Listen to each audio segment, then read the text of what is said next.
The City of God, by St. Augustine of Hippo, Book 18. Chapter 12. During this period, that is, from Israel's exodus from Egypt down to the death of Joshua the son of Nun, through whom that people received the land of promise, rituals were instituted to the false gods by the kings of Greece, which by stated celebration recalled the memory of the flood, and of men's deliverance from it, and of that troublous life they then led in migrating to and fro between the heights and the plains. For even the Luperci, when they ascend and descend the sacred path, are said to represent the men who sought the mountain summits because of the inundation of water, and returned to the lowlands on its subsidence. In those times Dionysus, who was also called Father Liber, and was esteemed a god after death, is said to have shown the vine to his host in Attica. Then the musical games were instituted for the Delphic Apollo, to appease his anger, through which they thought the regions of Greece were afflicted with barrenness, because they had not defended his temple, which Danaus burnt when he invaded those lands, for they were warned by his oracle to institute these games. But King Eryxonius first instituted games to him in Attica, and not to him only, but also to Minerva, in which games the olive was given as the prize to the victors, because they relate that Minerva was the discoverer of that fruit, as Liber was of the grape. In those years Europa is alleged to have been carried off by Xanthus king of Crete, to whom we find some give another name, and to have borne him Rhadamanthus, Sarpedon, and Minos, who are more commonly reported to have been the sons of Jupiter by the same woman. Now those who worship such gods regard what we have said about Xanthus king of Crete as true history. But this about Jupiter, which the poets sing, the theatres applaud, and the people celebrate, as empty fable got up as a reason for games to appease the deities, even with the false ascription of crimes to them. In those times Hercules was held in honour in Tyre, but that was not the same one as he whom we spoke of above. In the more secret history there are said to have been several who were called Father Liber and Hercules. This Hercules, whose great deeds are reckoned as 12, not including the slaughter of Antaeus the African, because that affair pertains to another Hercules, is declared in their books to have burned himself on Mount Etna, because he was not able, by that strength with which he had subdued monsters, to endure the disease under which he languished. At that time the king, or rather tyrant, Busiris, who is alleged to have been the son of Neptune by Libya the daughter of Epaphus, is said to have offered up his guests in sacrifice to the gods. Now it must not be believed that Neptune committed this adultery, lest the gods should be criminated, yet such things must be ascribed to them by the poets and in the theatres, that they may be pleased with them. Vulcan and Minerva are said to have been the parents of Eryxonius king of Athens, in whose last years Joshua the son of Nun is found to have died. But since they will have it that Minerva is a virgin, they say that Vulcan, being disturbed in the struggle between them, poured out his seed into the earth, and on that account the man born of it received that name. For in the Greek language Eris is strife, and Chthon earth, of which two words Eryxonius is a compound. Yet it must be admitted that the more learned disprove and disown such things concerning their gods, and declare that this fabulous belief originated in the fact that at the temple at Athens, which Vulcan and Minerva had in common, a boy who had been exposed was found wrapped up in the coils of a dragon, which signified that he would become great, and as his parents were unknown, he was called the son of Vulcan and Minerva, because they had the temple in common. Yet that fable accounts for the origin of his name better than this history. But what does it matter to us? Let the one in books that speak the truth edify religious men, and the other in lying fables delight impure demons. Yet these religious men worship them as gods. Still, while they deny these things concerning them, they cannot clear them of all crime, because at their demand they exhibit plays in which the very things they wisely deny are basely done, and the gods are appeased by these false and base things. Now even although the play celebrates an unreal crime of the gods, yet to delight in the ascription of an unreal crime is a real one. Chapter 13. After the death of Joshua the son of Nun, the people of God had judges, in whose times they were alternately humbled by afflictions on account of their sins, and consoled by prosperity through the compassion of God. In those times were invented the fables about Triptolemus, who, at the command of Ceres, borne by winged snakes, bestowed corn on the needy lands in flying over them; about that beast the Minotaur, which was shut up in the labyrinth, from which men who entered its inextricable mazes could find no exit; about the centaurs, whose form was a compound of horse and man; about Cerberus, the three-headed dog of hell; about Phrixus and his sister Hellas, who fled, borne by a winged ram; about the Gorgon, whose hair was composed of serpents, and who turned those who looked on her into stone; about Bellerophon, who was carried by a winged horse called Pegasus; about Amphion, who charmed and attracted the stones by the sweetness of his harp; about the artificer Daedalus and his son Icarus, who flew on wings they had fitted on; about Oedipus, who compelled a certain four-footed monster with a human face, called a Sphinx, to destroy herself by casting herself headlong, having solved the riddle she was wont to propose as insoluble; about Antaeus, who was the son of the earth, for which reason, on falling on the earth, he was wont to rise up stronger, whom Hercules slew; and perhaps there are others which I have forgotten. These fables, easily found in histories containing a true account of events, bring us down to the Trojan War, at which Marcus Varro has closed his second book about the race of the Roman people, and they are so skilfully invented by men as to involve no scandal to the gods. But whoever have pretended as to Jupiter's rape of Ganymede, a very beautiful boy, that King Tantalus committed the crime, and the fable ascribed it to Jupiter; or as to his impregnating Danae as a golden shower, that it means that the woman's virtue was corrupted by gold; whether these things were really done or only fabled in those days, or were really done by others and falsely ascribed to Jupiter, it is impossible to tell how much wickedness must have been taken for granted in men's hearts, that they should be thought able to listen to such lies with patience. And yet they willingly accepted them, when indeed the more devotedly they worshipped Jupiter, they ought the more severely to have punished those who durst say such things of him. But they not only were not angry at those who invented these things, but were afraid that the gods would be angry at them if they did not act such fictions even in the theatres. In those times Latona bore Apollo, not him of whose oracle we have spoken above as so often consulted, but him who is said, along with Hercules, to have fed the flocks of King Admetus. Yet he was so believed to be a god that very many, indeed almost all, have believed him to be the selfsame Apollo. Then also Father Liber made war in India, and led in his army many women called Bacchae, who were notable not so much for valor as for fury. Some indeed write that this Liber was both conquered and bound, and some that he was slain in Persia, even telling where he was buried. And yet in his name, as that of a god, the unclean demons have instituted the sacred, or rather the sacrilegious, bacchanalia, of the outrageous vileness of which the Senate, after many years, became so much ashamed as to prohibit them in the city of Rome. Men believed that in those times Perseus and his wife Andromeda were raised into heaven after their death, so that they were not ashamed or afraid to mark out their images by constellations, and call them by their names. Chapter 14. During the same period of time arose the poets, who were also called theologues, because they made hymns about the gods; yet about such gods as, although great men, were yet but men, or the elements of this world which the true God made, or creatures who were ordained as principalities and powers, according to the will of the Creator and their own merit. And if, among much that was vain and false, they sang anything of the one true God, yet by worshipping him along with others who are not gods, and showing them the service that is due to him alone, they did not serve him at all rightly. And even such poets as Orpheus, Musaeus, and Linus were unable to abstain from dishonouring their gods by fables. But yet these theologues worshipped the gods, and were not worshipped as gods, although the city of the ungodly is wont, I know not how, to set Orpheus over the sacred, or rather sacrilegious, rites of hell.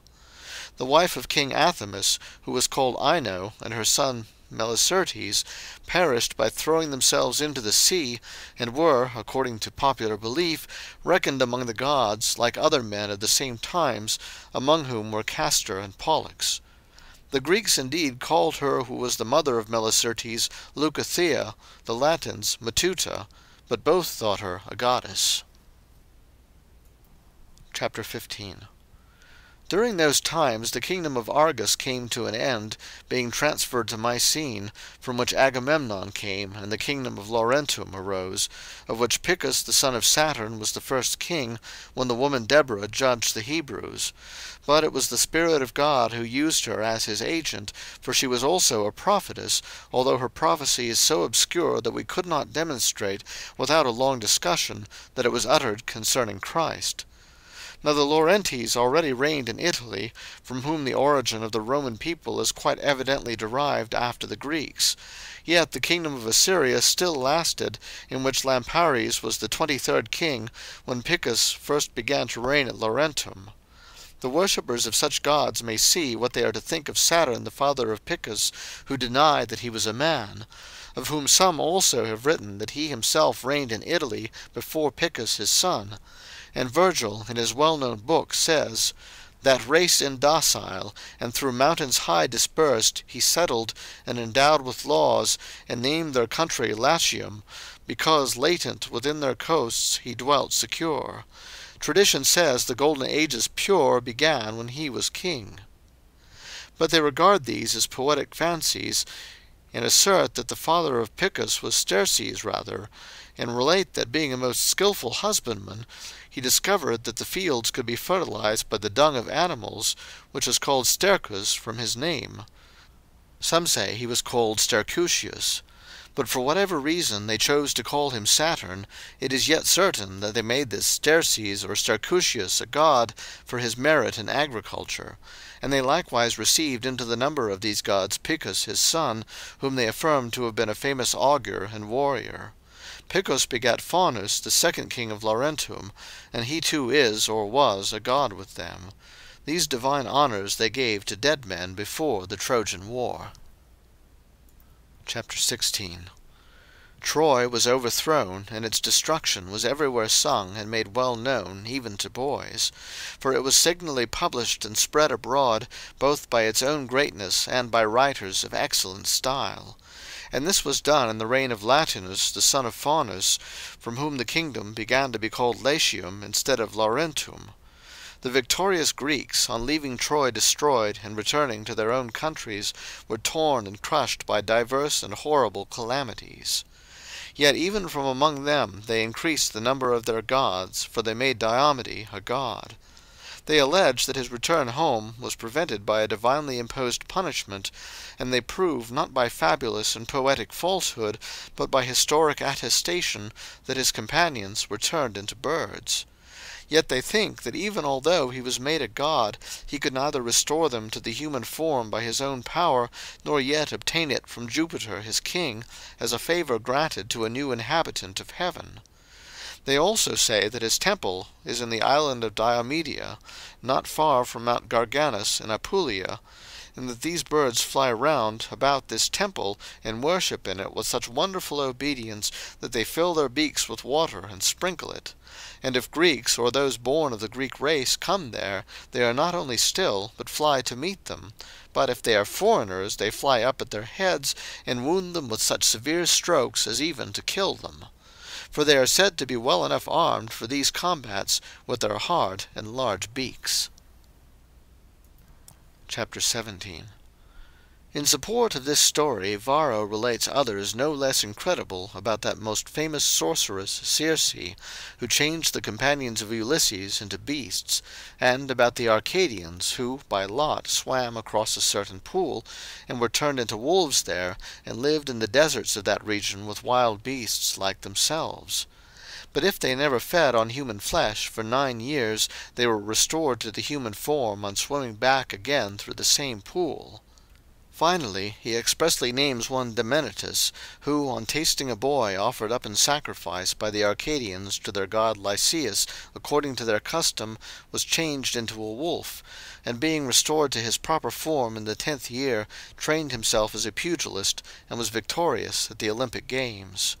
And the same historian thinks that the epithet Lysias was applied in Arcadia to Pan and Jupiter for no other reason than this metamorphosis of men into wolves, because it was thought it could not be wrought except by a divine power. For a wolf is called in Greek lukos, from which the name Lysias appears to be formed. He says also that the Roman Luperci were as it were sprung of the seed of these mysteries. Chapter 18. Perhaps our readers expect us to say something about this so great delusion wrought by the demons. And what shall we say but that men must fly out of the midst of Babylon?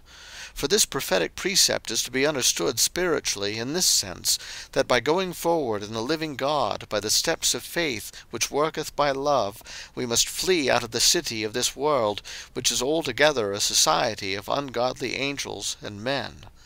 Yea, the greater we see the power of the demons to be in these depths, so much the more tenaciously must we cleave to the Mediator, through whom we ascend from these lowest to the highest places. For if we should say these things are not to be credited, there are not wanting even now some who would affirm that they had either heard on the best authority, or even themselves experienced something of that kind. Indeed, we ourselves, when in Italy, heard such things about a certain region there, where landladies of inns, imbued with these wicked arts, were said to be in the habit of giving to such travellers as they chose, or could manage, something in a piece of cheese, by which they were changed on the spot into beasts of burden, and carried whatever was necessary, and were restored to their own form when the work was done. Yet their mind did not become bestial, but remained rational and human, just as Apuleius, in the books he wrote with the title of the Golden Ass, has told, or feigned, that it happened to his own self that on taking poison he became an ass, while retaining his human mind. These things are either false or so extraordinary as to be with good reason disbelieved. But it is to be most firmly believed that Almighty God can do whatever he pleases, whether in punishing or favouring, and that the demons can accomplish nothing by their natural power, for their created being is itself angelic, although made malign by their own fault, except what he may permit, whose judgments are often hidden, but never unrighteous.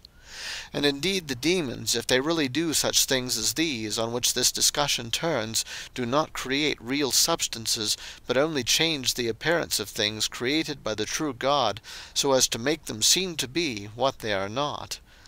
I cannot therefore believe that even the body, much less the mind, can really be changed into bestial forms and lineaments by any reason, art, or power of the demons.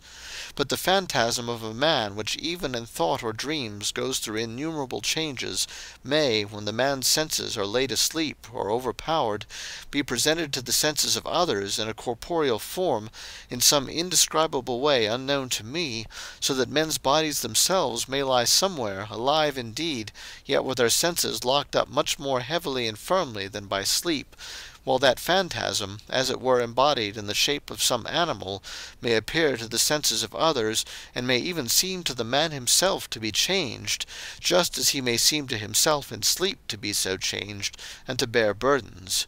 And these burdens, if they are real substances, are borne by the demons, that men may be deceived by beholding at the same time the real substance of the burdens, and the simulated bodies of the beasts of burden. For a certain man called Prestantius used to tell that it had happened to his father in his own house, that he took that poison in a piece of cheese, and lay in his bed as if sleeping, yet could by no means be aroused. But he said that after a few days he as it were woke up, and related the things he had suffered as if they had been dreams, namely, that he had been made a sumpter horse, and along with other beasts of burden had carried provisions for the soldiers of what is called the Rhaetian legion, because it was sent to Rhaetia. And all this was found to have taken place just as he told, yet it had seemed to him to be his own dream. And another man declared that in his own house at night, before he slept, he saw a certain philosopher, whom he knew very well, come to him and explain to him some things in the Platonic philosophy, which he had previously declined to explain when asked. And when he had asked this philosopher why he did in his house what he had refused to do at home, he said, "I did not do it, but I dreamed I had done it." And thus what the one saw when sleeping was shown to the other when awake by a phantasmal image. These things have not come to us from persons we might deem unworthy of credit, but from informants we could not suppose to be deceiving us. Therefore what men say and have committed to writing about the Arcadians being often changed into wolves by the Arcadian gods, or demons rather, and what is told in song about Circe transforming the companions of Ulysses, if they were really done, may, in my opinion, have been done in the way I have said. As for Diomedes' birds, since their race is alleged to have been perpetuated by constant propagation, I believe they were not made through the metamorphosis of men, but were slyly substituted for them on their removal, just as the hind was for Iphigenia, the daughter of King Agamemnon. For juggleries of this kind could not be difficult for the demons if permitted by the judgment of God, and since that virgin was afterwards found alive, it is easy to see that a hind had been slyly substituted for her. But because the companions of Diomede were of a sudden nowhere to be seen, and afterwards could nowhere be found, being destroyed by bad avenging angels, they were believed to have been changed into those birds, which were secretly brought there from other places where such birds were, and suddenly substituted for them by fraud. But that they bring water in their beaks and sprinkle it on the temple of Diomede, and that they fawn on men of Greek race and persecute aliens, is no wonderful thing to be done by the inward influence of the demons, whose interest it is to persuade men that Diomede was made a god, and thus to beguile them into worshipping many false gods, to the great dishonour of the true God, and to serve dead men, who even in their lifetime did not truly live, with temples, altars, sacrifices, and priests, all which, when of the right kind, are due only to the one living and true God. Chapter 19. After the capture and destruction of Troy, Aeneas, with 20 ships laden with the Trojan relics, came into Italy, when Latinus reigned there, Menesthius in Athens, Polyphedos in Sicyon, and Tautanus in Assyria, and Abdon was judge of the Hebrews. On the death of Latinus, Aeneas reigned 3 years, the same kings continuing in the above-named places, except that Pelasgus was now king in Sicyon, and Samson was judge of the Hebrews, who is thought to be Hercules because of his wonderful strength. Now the Latins made Aeneas one of their gods because at his death he was nowhere to be found.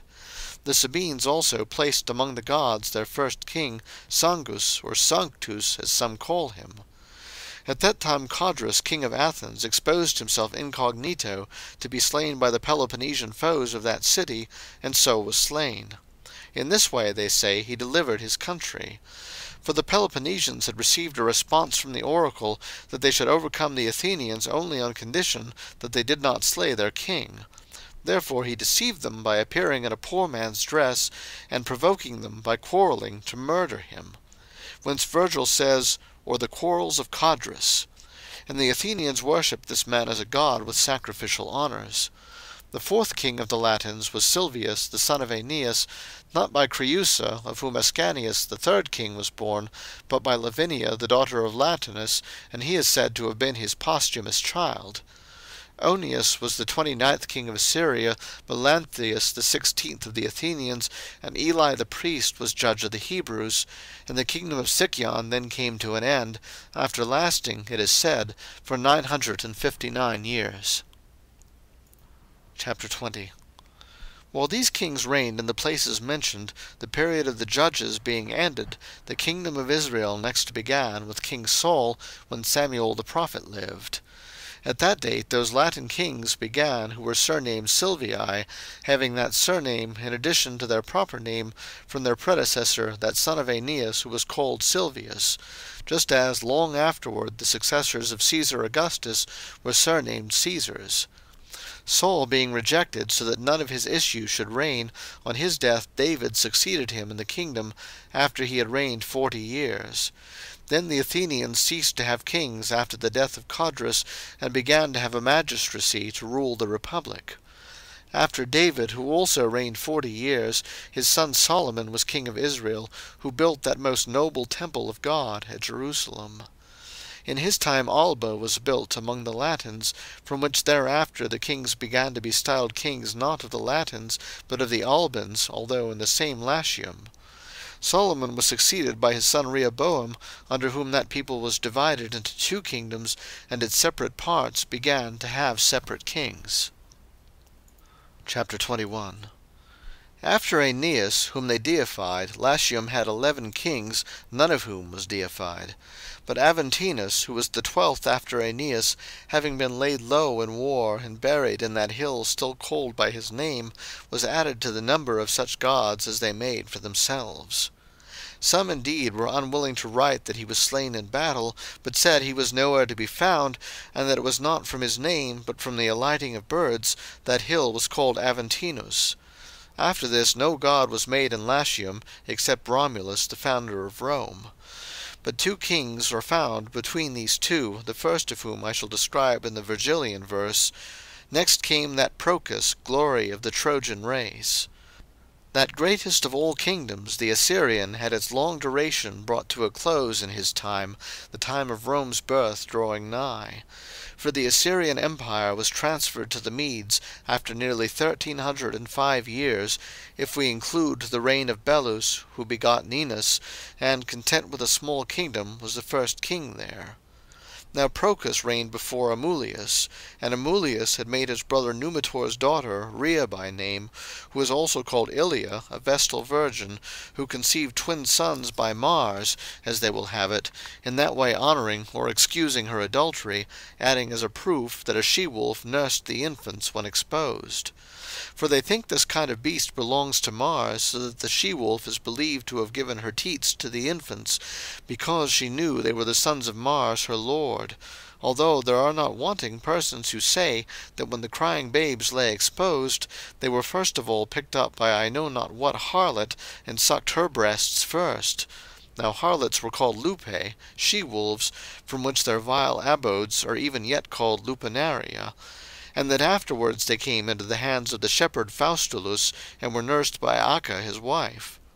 Yet what wonder is it, if, to rebuke the king who had cruelly ordered them to be thrown into the water, God was pleased, after divinely delivering them from the water, to succour, by means of a wild beast giving milk, these infants by whom so great a city was to be founded? Amulius was succeeded in the Latian kingdom by his brother Numitor, the grandfather of Romulus, and Rome was founded in the 1st year of this Numitor, who from that time reigned along with his grandson Romulus. Chapter 22. To be brief, the city of Rome was founded like another Babylon, and, as it were, the daughter of the former Babylon, by which God was pleased to conquer the whole world, and subdue it far and wide by bringing it into one fellowship of government and laws. For there were already powerful and brave peoples and nations trained to arms, who did not easily yield, and whose subjugation necessarily involved great danger and destruction, as well as great and horrible labor. For when the Assyrian kingdom subdued almost all Asia, although this was done by fighting, yet the wars could not be very fierce or difficult, because the nations were as yet untrained to resist, and neither so many nor so great as afterward. Forasmuch as, after that greatest and indeed universal flood, when only 8 men escaped in Noah's ark, not much more than 1,000 years had passed when Ninus subdued all Asia with the exception of India. But Rome did not with the same quickness and facility wholly subdue all those nations of the east and west, which we see brought under the Roman Empire, because, in its gradual increase, in whatever direction it was extended, it found them strong and warlike. At the time when Rome was founded, then, the people of Israel had been in the land of promise 718 years. Of these years 27 belonged to Joshua the son of Nun, and after that 329 to the period of the judges. But from the time when the kings began to reign there 362 years had passed. And at that time there was a king in Judah called Ahaz, or, as others compute, Hezekiah his successor, the best and most pious king, who it is admitted reigned in the times of Romulus. And in that part of the Hebrew nation called Israel, Hoshea had begun to reign. End of Book 18, chapters 12 through 22.